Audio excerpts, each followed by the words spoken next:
Will you marry me? Yes.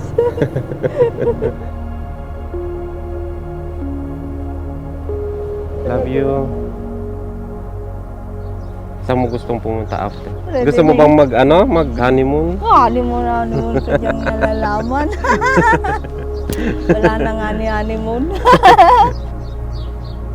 Alam mo, gusto kitang dalhin sa isang lugar na malamig. Yung Sa Georgia. nag-snow. Sa Nag-snow Georgia. na ba doon ngayon? Oo, nag-snow doon sa Georgia. Paano nga ba tayo nagkakilala noon? Doon sa Ashoka. Ano to, si Marie noon, sungit siya noon. Hindi ako pinapansin. Dito ka sa piling ko, oh, dito ka lang, dito ka lang. Bumabagal ang ikot ng mundo kapag ika'y nariyan o aking tahanan.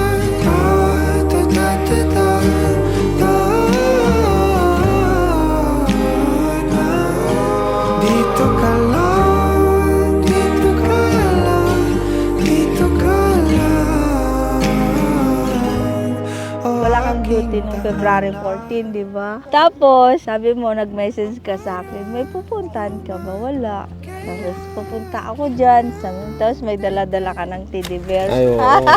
Yun yung pinakauna kong regalo sa'yo, yung malaking teddy bear. Oo. Na binili ko pa sa Carrefour ba yun? Tapos sabi ko, kanino yan? Sa'yo, sa'yo. Sabi mo, tapos sa akin. Pero ang laki nun, no? Nabuhat mo ba yun noon? Siyempre, buhat-buhat ko yun. Katabi ko yun. O, si Maki, ang pangalan nun. O nga pala, Maki, yung kanyang pangalan niya noon, no? Oh, buhay na buhay pa si Maki. Anong mas gusto mo? Ito o ako? Siyempre, ikaw, wala nga naman yung ubas. Anin ko yung ubas. Sa akin ka lang tumingin kasi. Huwag ka nang tumingin sa iba. Eh, siyempre, hindi naman ako tumitingin sa iba. Sa'yo lang naman. Eh.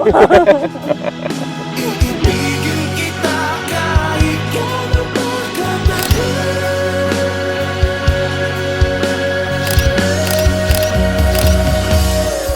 Tumingin ka sa aking mga mata at hindi mo na kailangan pa magtanong ng paulit-ulit.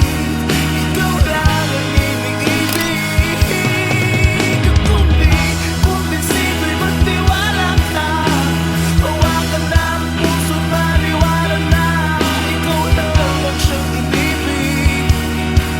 Ikaw lang ang ibigin.